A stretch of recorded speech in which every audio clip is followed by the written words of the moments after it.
أعوذ بالله من الشيطان الرجيم. بسم الله الرحمن الرحيم. الحمد لله الذي أنزل على عبده الكتاب ولم يجعل له عوجا قيما لينذر بأسا شديدا من لدنه ويبشر المؤمنين الذين يعملون الصالحات أن لهم أجرا حسنا ماكثين فيه أبدا وينذر الذين قالوا اتخذ الله ولدا ما لهم به من علم ولا لآبائهم كبرت كلمة تخرج من أفواههم إن يقولون إلا كذبا فلعلك باخع نفسك على آثارهم إن لم يؤمنوا بهذا الحديث أسفا إنا جعلنا ما على الأرض زينة لها لنبلوهم أيهم أحسن عملا وإنا لجاعلون ما عليها صعيدا جرزا أم حسبت أن أصحاب الكهف والرقيم كانوا من آياتنا عجبا إذ أوى الفتية إلى الكهف فقالوا ربنا آتنا من لدنك رحمة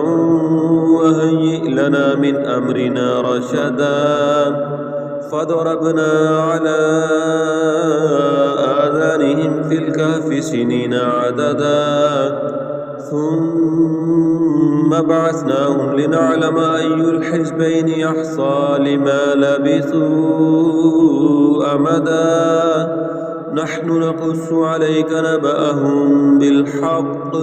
إنهم فتية آمنوا بربهم فزدناهم هدى وربطنا على قلوبهم إذ قاموا فقالوا ربنا رب السماوات والأرض لن ندعو من دونه إلها لقد قلنا إذا شططا هؤلاء قوم اتخذوا من دونه آلهة لولا يأتون عليهم بسلطان بين فمن أظلم ممن افترى على الله كذبا وإذ اعتزلتموهم وما يعبدون إلا الله فأووا إلى الكهف ينشر لكم ربكم من رحمته ويهيئ لكم من أمركم مرفقا وترى الشمس إذا طلعت تزاور عن كهفهم ذات اليمين وإذا غربت تقرضهم ذات الشمال وهم في فجوة منه ذلك من آيات الله من يهد الله فهو المهتد ومن يضلل فلن تجد له وليا مرشدا وتحسبهم أيقاظا وهم رقود ونقلبهم ذات اليمين وذات الشمال وكلبهم باسط ذراعيه بالوصيد لو اطلعت عليهم لوليت منهم فرارا ولملئت منهم رعبا وكذلك بعثناهم ليتساءلوا بينهم قال قائل منهم كم لبثتم قالوا لبثنا يوما أو بعد يوم قالوا ربكم أعلم بما لبثتم فابعثوا أحدكم بورقكم هذه إلى المدينة فلينظر أيها أزكى طعاما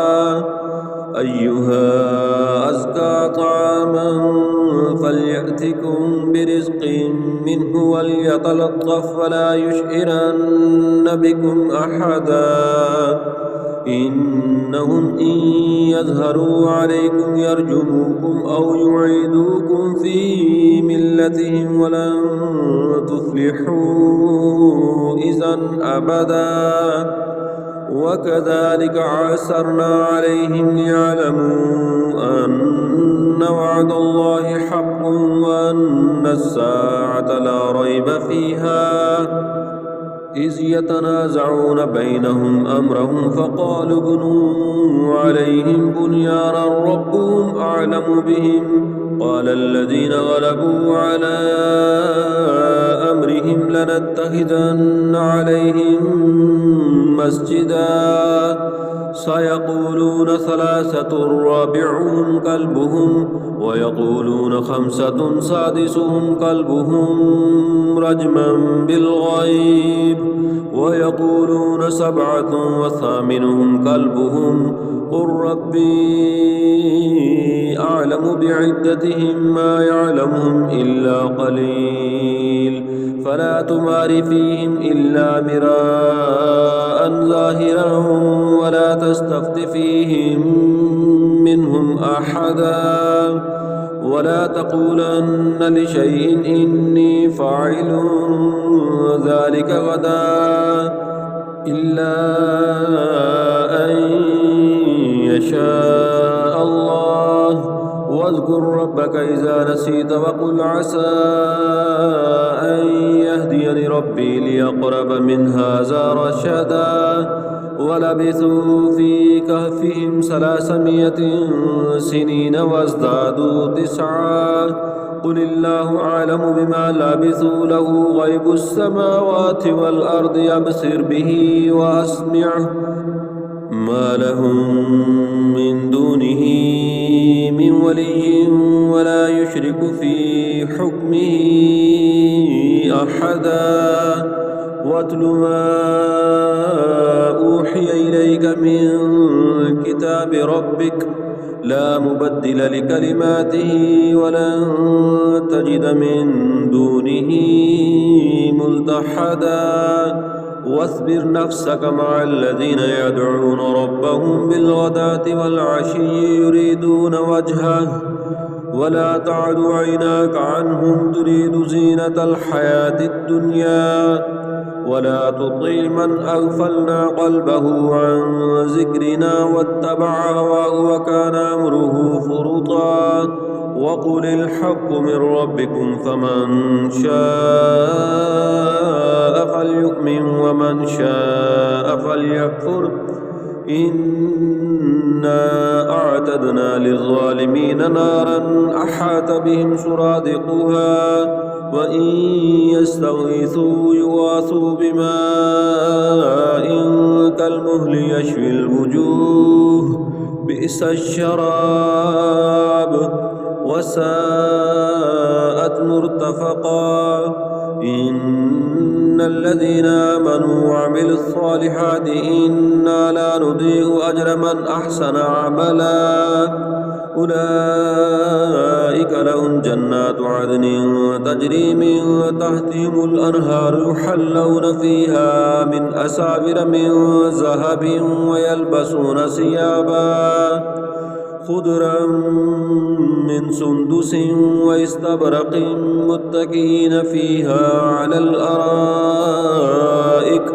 نعم الثواب وحسنت مرتفقا واضرب لهم مثل الرجلين جعلنا لأحدهما جنتين من أعناب وحففناهما بنخل وجعلنا بينهما زرعا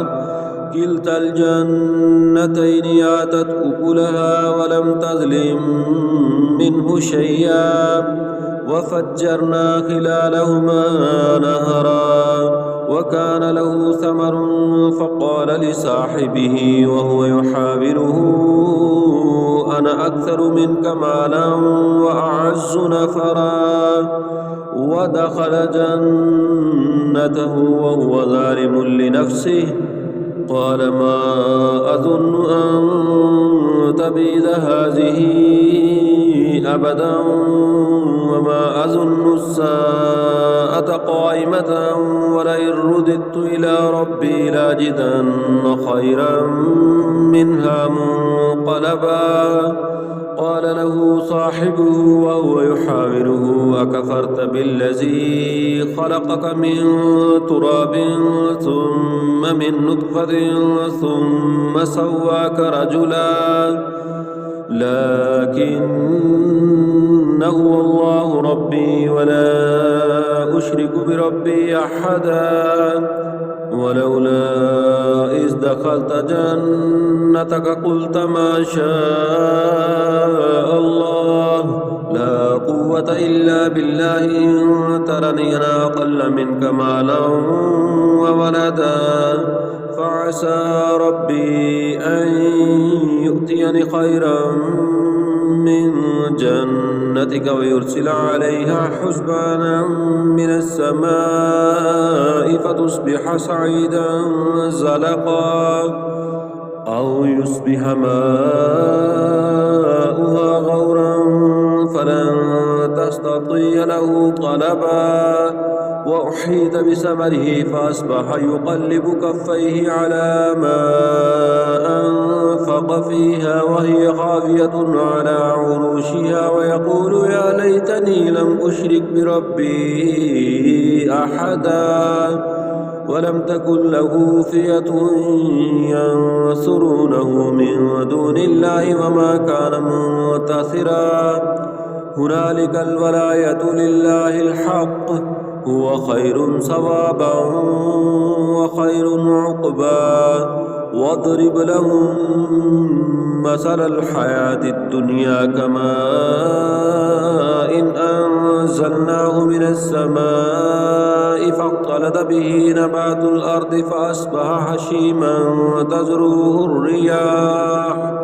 وكان الله على كل شيء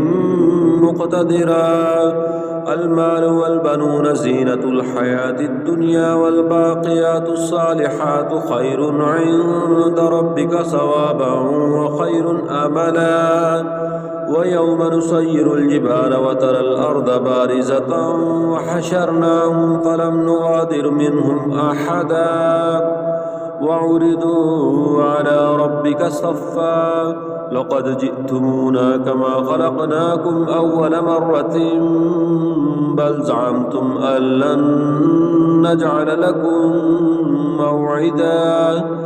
ووضي الكتاب فترى المجرمين مشفقين مما فيه ويقولون يا ويلتنا ما لهذا الكتاب لا يغادر صغيرة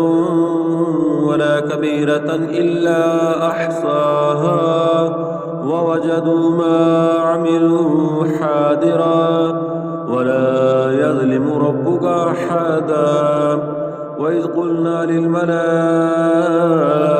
اسجدوا لآدم فسجدوا إلا إبليس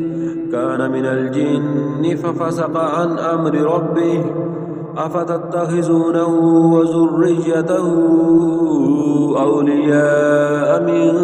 دوني وهم لكم عدو بئس للظالمين بدلا ما أشهدتهم خلق السماوات والأرض ولا خلق أنفسهم وما كنت متخذ المضلين عضدا ويوم يقول نادوا شركائي الذين زعمتم فدعوهم فلم يستجيبوا لهم وجعلنا بينهم موبقا ورأى المجرمون النار فظنوا أنهم واقعوها ولم يجدوا عنها مصرفا ولقد صرفنا في هذا القرآن للناس من كل مثل وكان الإنسان أكثر شيء جدلا وما منع الناس أن يؤمنوا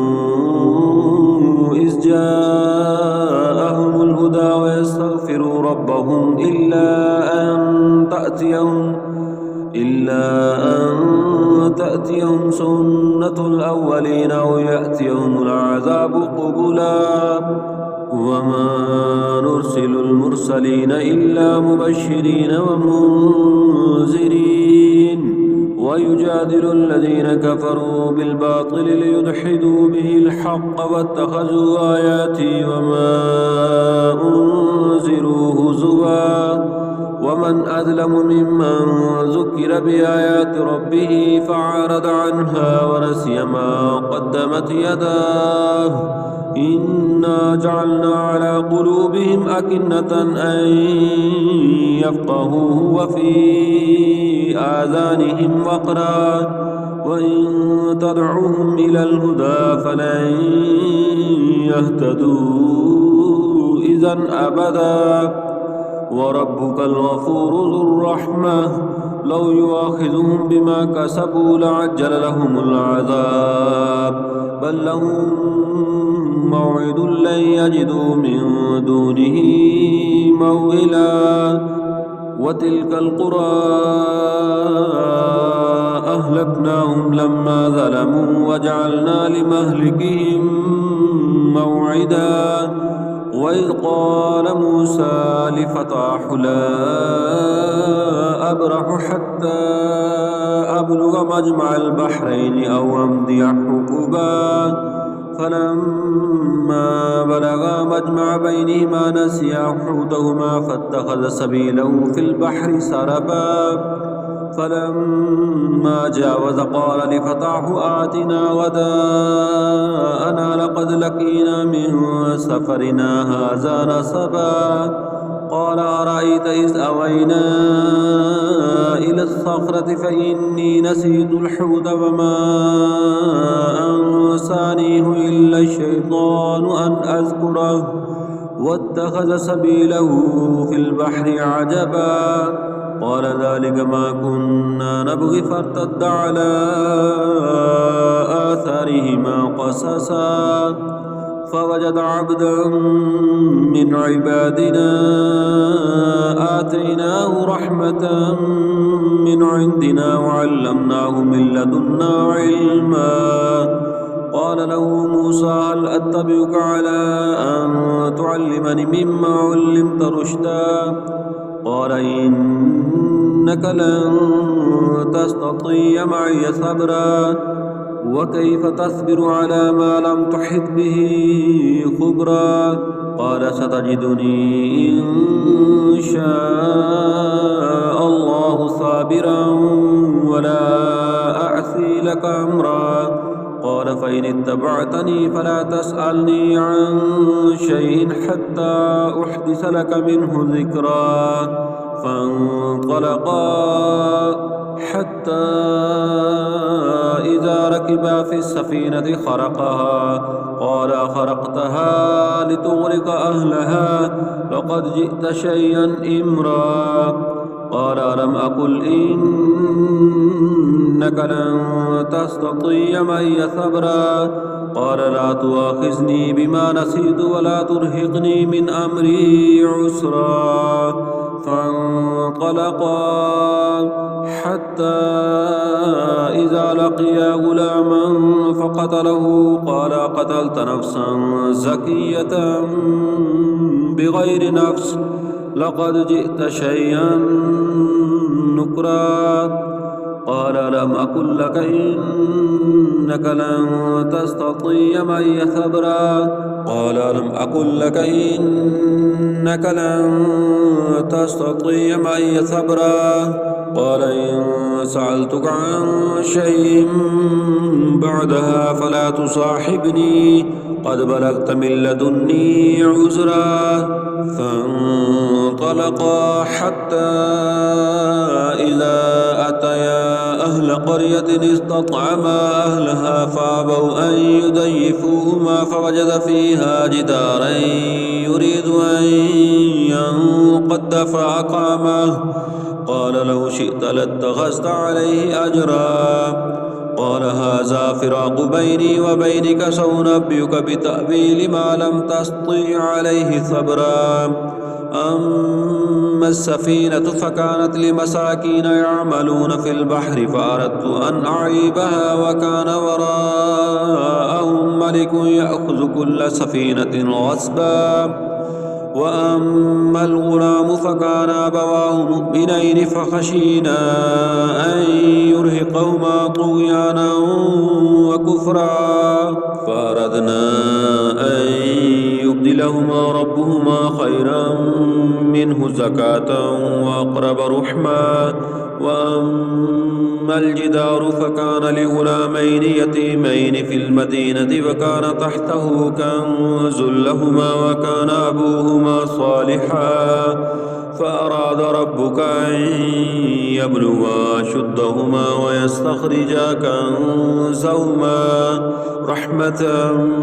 من ربك وما فعلته عن أمري ذلك تأويل ما لم تستطيع عليه صبرا. ويسألونك عن ذي القرنين قل سأتلو عليكم منه ذكرا إنا مكنا له في الأرض وآتيناه من كل شيء سببا فأتبع سببا حتى إذا بلغ مغرب الشمس وجدها تغرب في عين حامية ووجد عندها قوما قلنا يا ذا القرنين إما أن تعذب وإما أن تتخذ فيهم حسنا قال أما من ظلم فسوف نعذبه ثم يرد إلى ربه فيعذبه عذابا نكرا وأما من آمن وعمل صالحا فله جزاء الحسنى وسنقول له من أمرنا يسرا ثم أتبع سببا حتى إذا بلغ مطلع الشمس ووجدها تطلع على قوم لم نجعل لهم من دونها سترا كذلك وقد أحطنا بما لديه خبرا ثم أتبع سببا حتى إذا بلغ بين السدين وجد من دونهما قوما لا يكادون يفقهون قولا قالوا يا ذا القرنين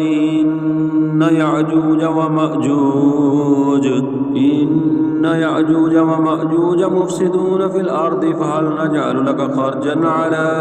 أن تجعل بيننا وبينهم سدا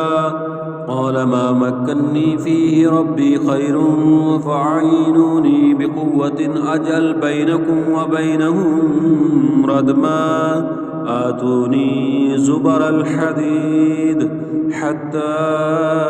إذا ساوى بين الصدفين قال انفخوا حتى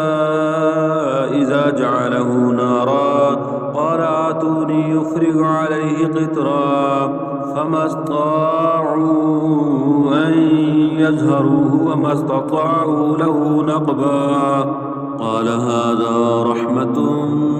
من ربي فإذا جاء وعد ربي جعله دكا وكان وعد ربي حقا وتركنا بعدهم يومئذ يموج في بعدهم ونفخ في الصور فجمعناهم جمعا وأعرضنا جهنم يومئذ للكافرين عرضا الذين كانت أعينهم في غطاء عن ذكري وكانوا لا يستطيعون سمعا أفحسب الذين كفروا أن يتخذوا عبادي من دوني أولياء إنا أعتدنا جهنم للكافرين نزلا قل هل ننبئكم بالأخسرين أعمالا الذين ضل سعيهم في الحياة الدنيا وهم يحسبون أنهم يحسنون صنعا أولئك الذين كفروا بآيات ربهم ولقائه فحبطت أعمالهم فلا نقيم لهم يوم القيامة وزنا ذلك جزاؤهم جهنم بما كفروا واتخذوا آياتي ورسولي هزوا إن الذين آمنوا وعملوا الصالحات كانت لهم جنات الفردوس نزلا خالدين فيها لا يبغون عنها حولا قل لو كان البحر مدادا لكلمات ربي لنفد البحر قبل أن تنفد كلمات ربي ولو جئنا بمثله مددا قل إنما أنا بشر مثلكم يوحى إلي أنما إلهكم إله واحد فمن كان يرجو لقاء ربه فليعمل عملا صالحا ولا يشرك بعبادة ربه أحدا.